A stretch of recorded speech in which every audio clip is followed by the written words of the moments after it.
Good morning, everyone. I hope that the last night was great. Food, drinks, are you happy? That's the spirit. Well, since everyone is now fresh, hopefully, and some people are still asleep, well, we will start, as agreed, a bit with 5-6 minutes late, so everyone could restart slowly. And the first talk in our infrastructure plenary today is Paolo Lucente.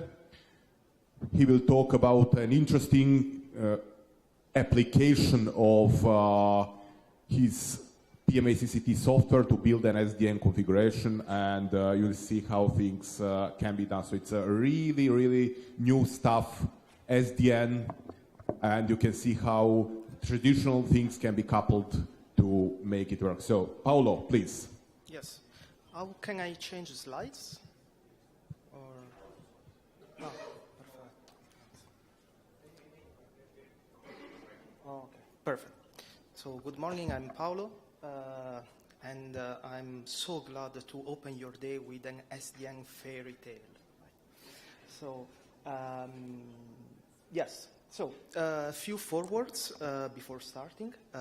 As you see, I have a lot of good sentiments on academia, and I exclude from my sentiment the tiny bit of academia that does useful things in the world. So myself and David, we were really,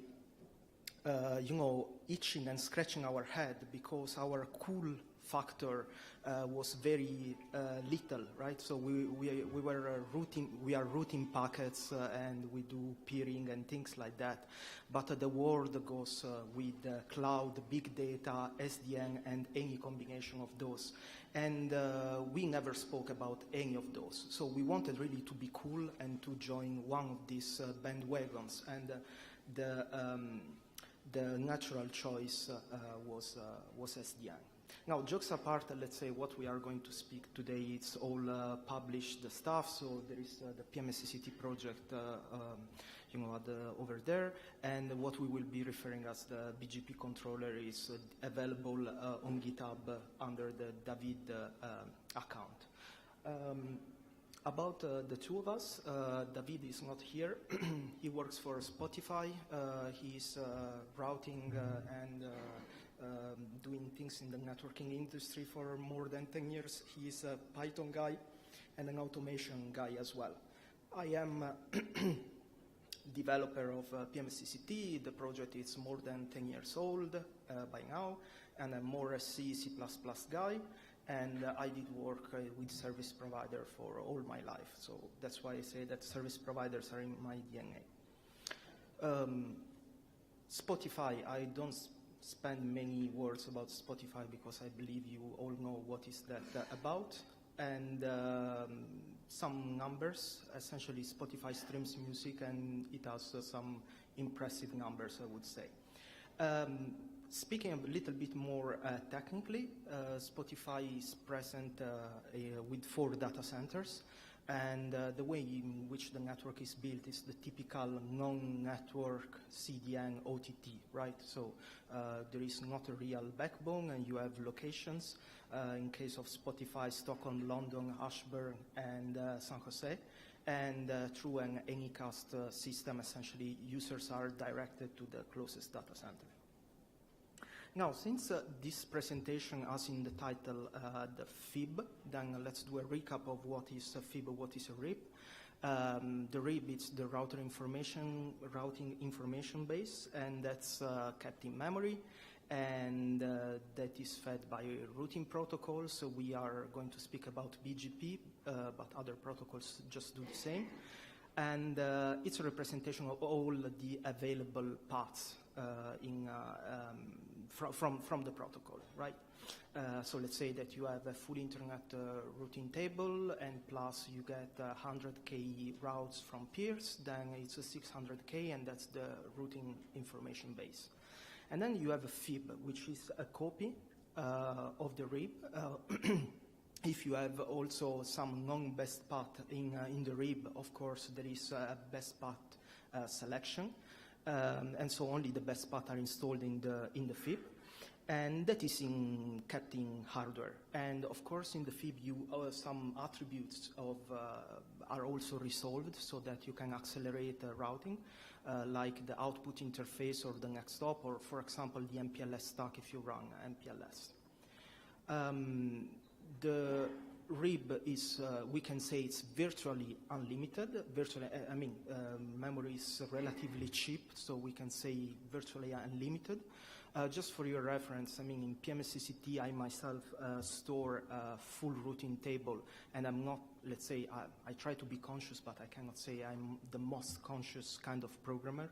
So I store a full routing table with 50, 60 megabytes of memory, right?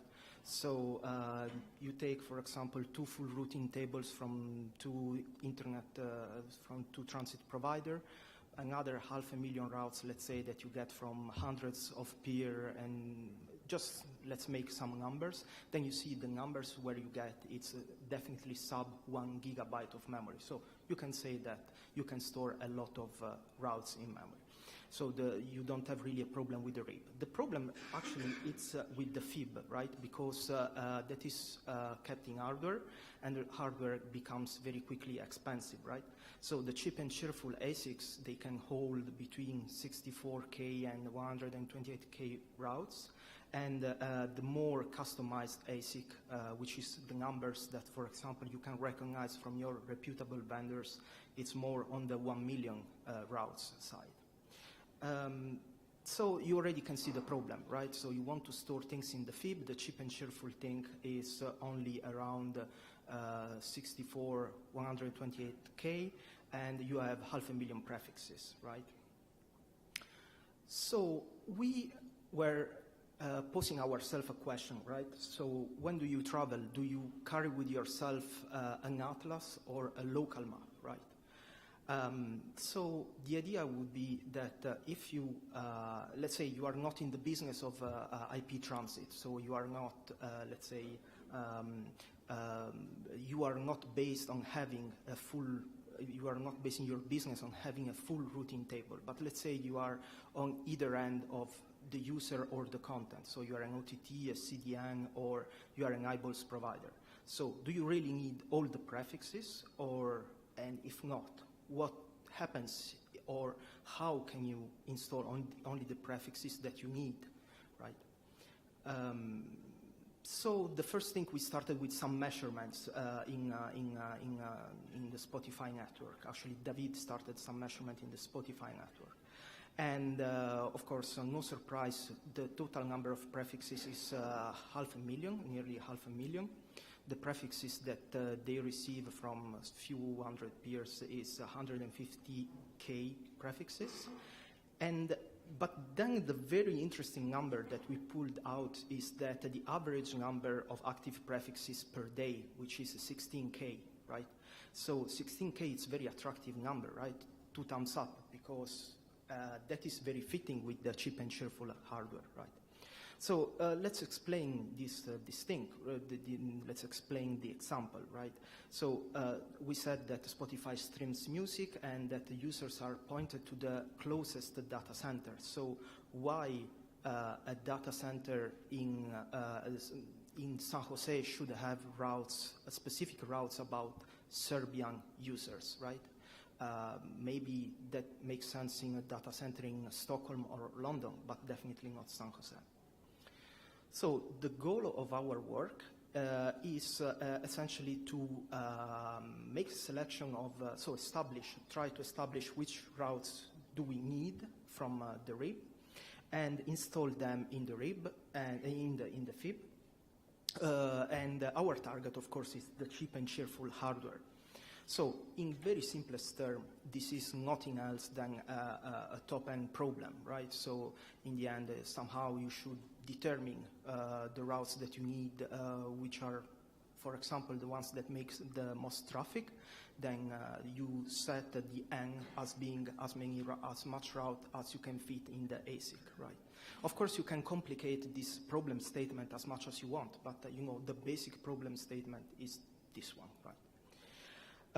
two key components of this work. One is the PMSECT project. Why is that? Because it does out of the box many things that you want to do as part of this SDN solution.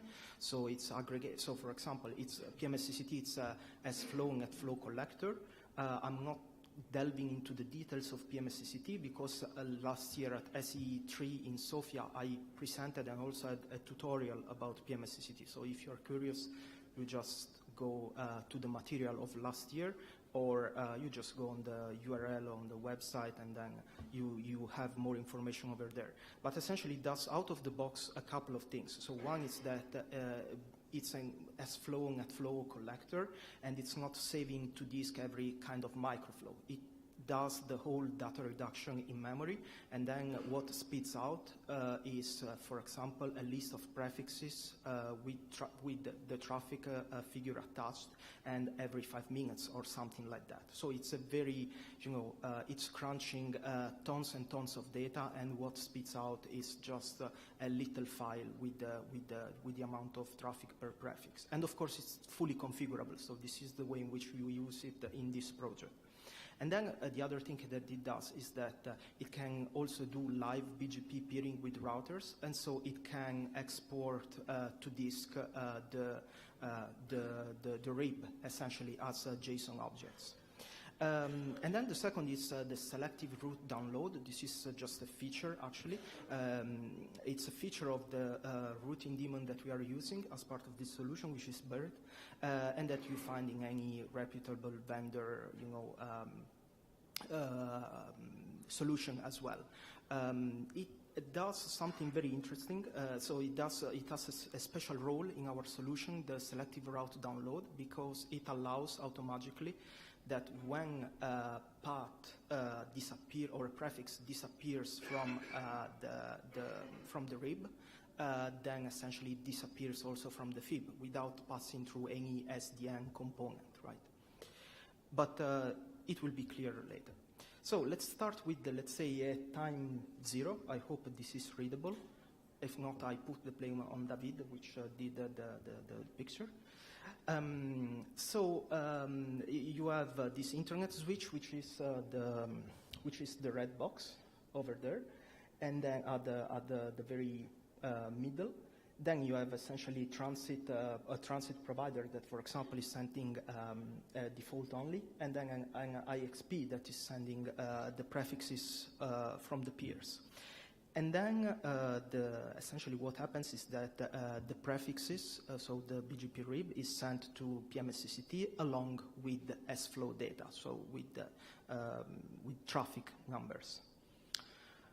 So, and in this moment, the internet switch is not installing anything in the FIB. So we are blacklisting all the prefixes that we receive from the IXP. And actually the idea is that it will be the BGP controller, that it's the blue box on the right-hand side, that will do the whitelisting of the prefixes. So what happens is that PMSECT receives the data, so we said the BGP RIB plus the S-flow. Then it will export all of this data, so the list of traffic per prefix and the BGP RIB. It will export it to files. It will, the BGP controller will consume this data, will do some computation on that, so it will do a sorting by traffic. Right? At the moment, what we do is just a sorting by traffic numbers. So the most a prefix does traffic, the highest is in the ranking. And then, based on that, it does the top end. So in provisions prefix list on the internet switch. And that is the whitelisting, right? So based on that whitelisting, the traffic, instead of going through the transit provider, it will go through the peers. So let's say that optionally, let's say, if you still have room in your ASIC, so another mechanism to add the prefixes into that one in the ASIC could be that if a user is connecting to Spotify, then if that prefix is not already in the ASIC, but yet again, if you have space, then you can add that prefix to the ASIC, right? But this is optional. So this is a recap on the internals, right? So you have the internet switch that here, actually it's called internet router, but it's the same thing. It's just a recap of what I just said. So BGP and SFlow is sent to PMSECT. PMSECT exports two different things. So the BGP RIB as JSON objects and the files with the traffic per prefix as a CSV files. I mean, could be JSON as well, but yeah, we did stick to CSV. And then the BGP controller bgpc.py, so it's essentially consuming these two files, it's doing the computation, and then it's installing the prefix list. So I have only 2 slides on the internals of PMSECT, so just to delve into the details of the solution. So PMSECT started as a NetFlow SFlow IPFix collector back in the times in 2003. And now it's a multi-threaded, multi-process kind of application. So you have also a BGP thread, right? Then you have an abstraction layer so that you are not constraining the capturing method. You are not putting a dependency among the collection method and how you write to the disk, right? Whether it is MySQL or it's 2 files or anything like that. So that's the architecture. So you have these 2 threads, an abstraction layer, and then you can write to the backend. Now, PMSECT, as I was saying, it's not just, let's say, something that reads from the network and writes to the backend, but it offers every sort of data reduction technique like spatial and temporal aggregation, filtering, sampling or subsampling, tagging, and all that kind of methods so that you can really play with the data that you receive from the network. And best of all, it is free, open source, and all of that. So the BGP integration, it happened in PMSECT in 2009, right? The project it started in 2003, and the integration was done in 2009. And it started with integrating Quagga, and then nowadays it's very heavily forked from the original Quagga implementation for 2 reasons. So one, it's because I really needed a root server, so to maintain per-peer BGP RIBs, and because I wanted it to behave as a passive BGP peer, because I didn't want it to send any update, but only reply to the BGP open and send, let's say, keep alive back, and that's it. But also because if you use Quagga, you know that there are some limitations, right? It doesn't scale. So I'm quite proud that nowadays this implementation or this, forked version of Quagga that is in PMSECT, integrated in PMSECT, can scale to some 100 peers with no problem. It now supports also BGP add path, which is a capability of BGP by which essentially you can have visibility also in backup paths, not only in the best path, right?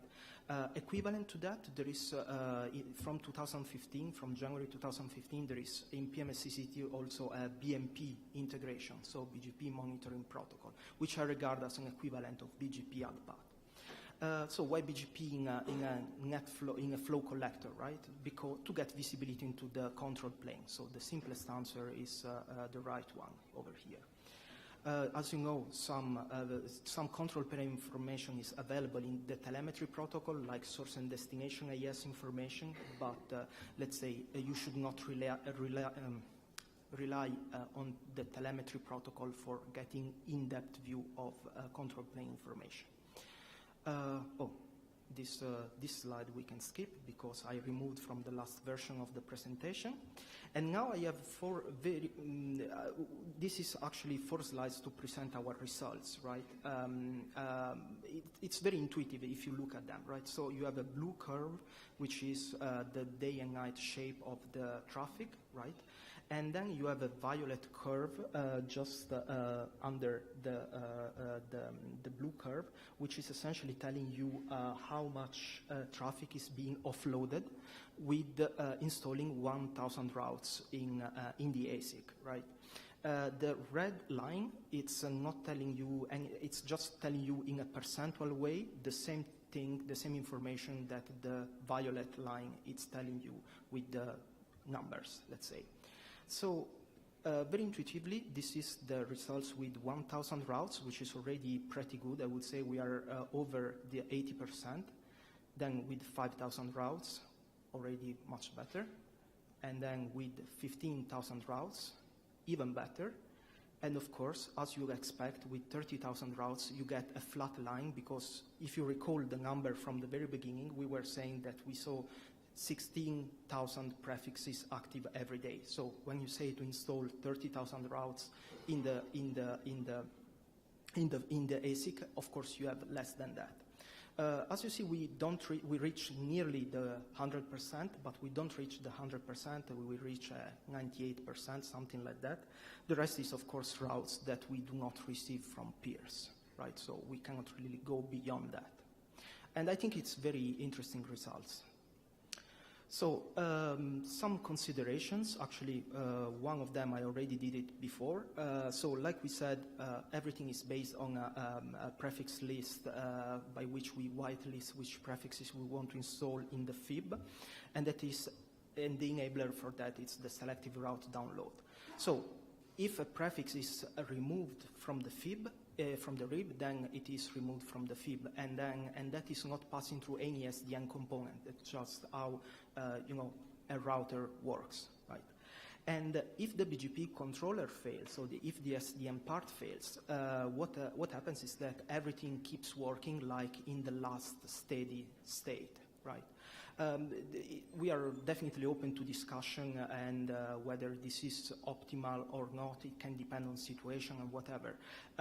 This is the status quo. We can have any sort of discussion afterwards. I would appreciate the feedback whether there is different ideas with that.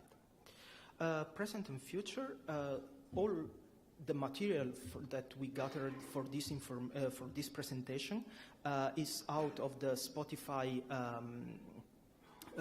data center in Stockholm that is connected to NetNode, right, the internet exchange in Sweden.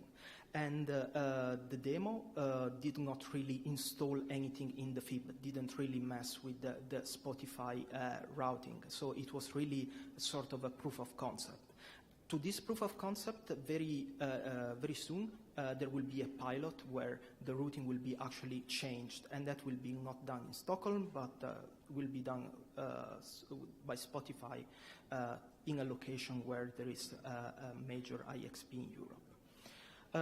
So what we are doing, it's very extensible, and it's not limited to only the ideas that we are throwing in this presentation, right? So you can extend in a few different ways, you or we, with your feedback. So one is, of course, you can build reports on top of just, modifying the routing. But also another interesting thing, in my opinion, is that you can do all of this also.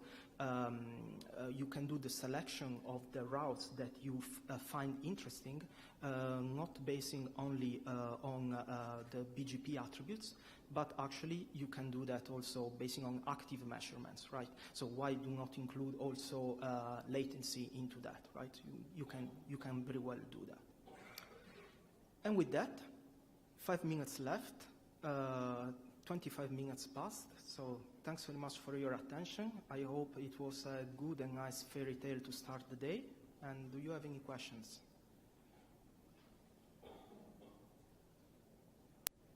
No. Young. Okay.